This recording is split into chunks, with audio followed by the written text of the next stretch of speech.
သိချမ်းွယ်လို့မောစကားကိုတော့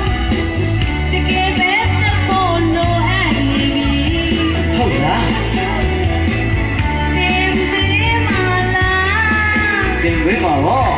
ကိုရဲ့မလို့စကားပြတော့တဲ့စစ်ဝိချမ်းမောင်ကောင်းကောင်းမှာဝိချမ်းမောင်ကောင်းတယ်လေသူရှင်တို့မခွဲဘူးတို့နာကဲတော့တဲ့ဘူးရောဆောင်တို့သစ္စာသိစေမယ်ဒါစပေါ်ဆောင်းတော့တောင်းရအောင်